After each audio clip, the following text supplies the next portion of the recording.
Welcome to the open book where Raj Shekhar opens his heart and mind. This is part 11 of the series, The Forgotten Crisis, dealing with various aspects of Alzheimer's disease and dementia. The oxygen mask principle, caring for the carer. Rita had been awake for more than 30 hours. She was standing in a hospital corridor, waiting for her husband's discharge papers. The fluorescent lights were buzzing. The smell of antiseptic was everywhere. Her legs felt like they didn't fully belong to her. All night, she'd been checking the drip, changing his damp shirt, soothing him each time he grew restless, persuading him to take one more pill.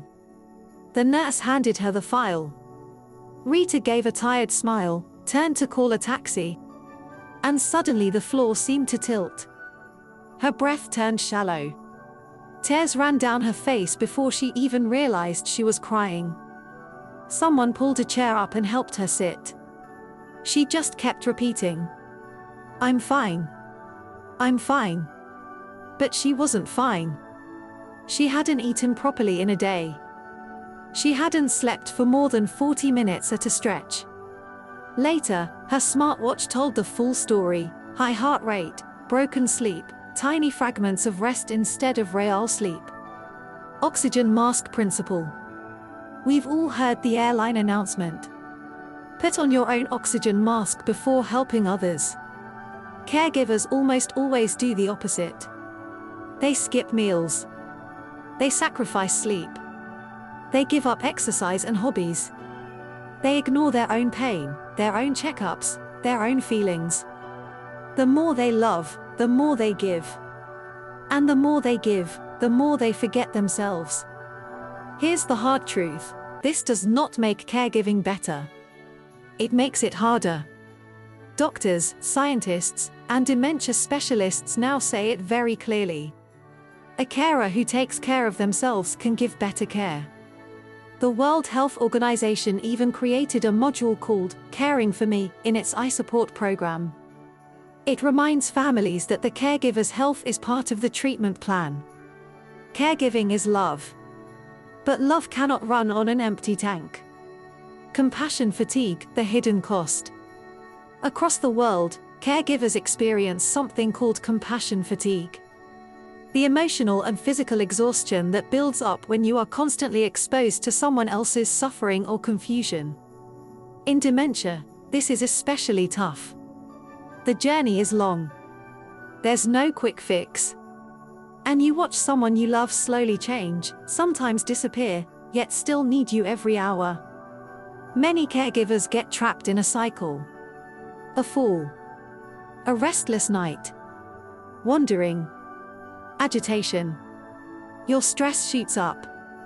Adrenaline kicks in. You sleep lightly, wake often, or cannot sleep at all. Your appetite goes. You get irritable. Then comes the guilt.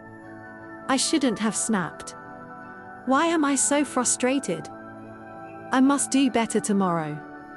And tomorrow, something else happens. And the loop tightens. On top of this, there is isolation. Invitations slow down. Friends don't know what to say.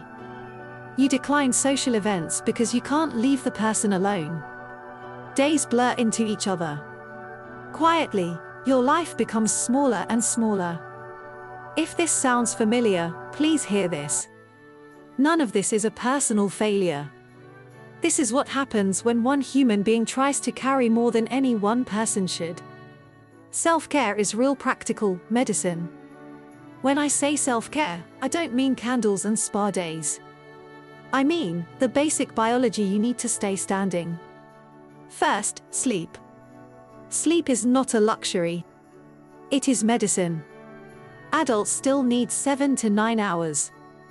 Dementia care often chops that into pieces. Even gaining 1 extra hour of better sleep can improve your mood, patience, and decision-making. That might mean setting a fixed, lights down, time. A warm shower and dim lights before bed. Asking a sibling or neighbor to take over one night a week. Using simple motion sensors that wake the helper, not the whole house. Talking to your doctor if sleep is constantly disrupted. If nights are breaking you, treat sleep like a health emergency, not an afterthought. Second, movement. You do not need a gym. Think small. 10 minutes of brisk walking after lunch. Climbing stairs instead of using a lift when you can. A few stretches in the morning. Wall push-ups while you wait for the kettle to boil. These tiny bursts of movement protect your heart, lift your mood, and actually help you sleep better. Third, breathing and calming the body. Simple breathing techniques can calm your body in a few minutes. For example, breathe in for 4 counts. Hold for 4. Breathe out for 4.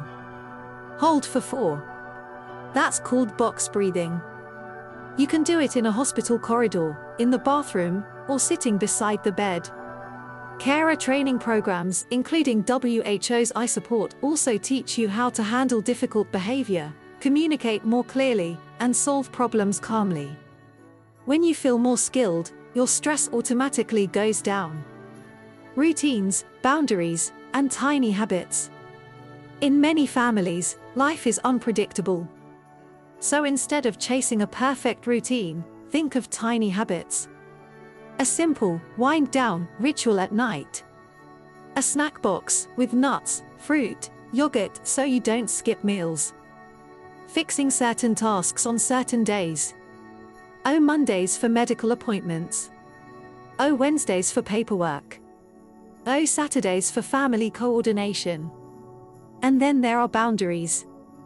In most cultures, especially for daughters and daughters-in-law, this can feel very uncomfortable. But boundaries are not rejections. Boundaries are stability. Sentences like, I can visit on Tuesdays, not Fridays. I'll handle doctor visits, can you please manage the pharmacy runs? I need 2 hours on Sunday just to rest. These are not signs of selfishness. They are signs of wisdom. Small rituals, big protection. Tiny rituals protect your emotional health.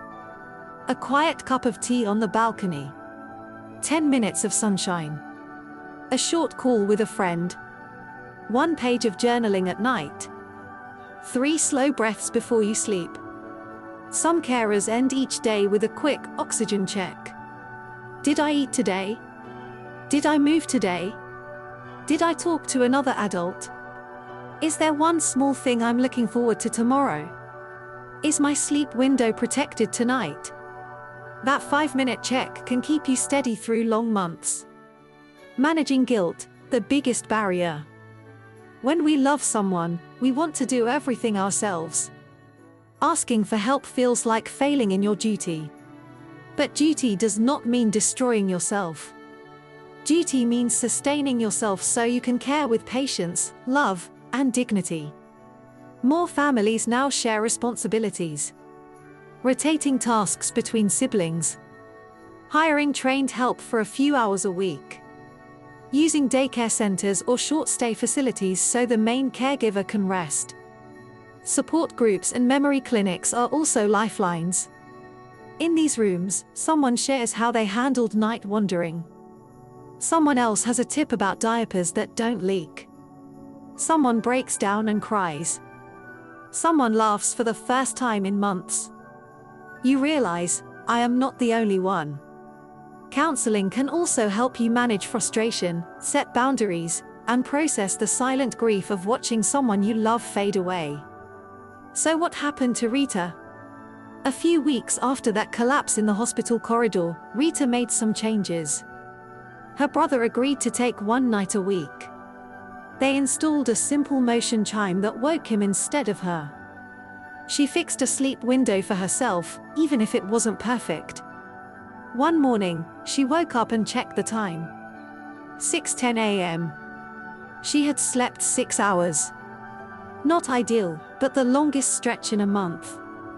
She stood on the balcony, watching the city slowly wake up. She poured herself a hot drink, opened her journal, and wrote 3 lines. I am allowed to rest. Routine is kindness. No one cares alone. That is the oxygen mask principle. Your body is the engine that keeps the family running. Your mind is the compass that guides the care. Protect both. This week, try 3 small things.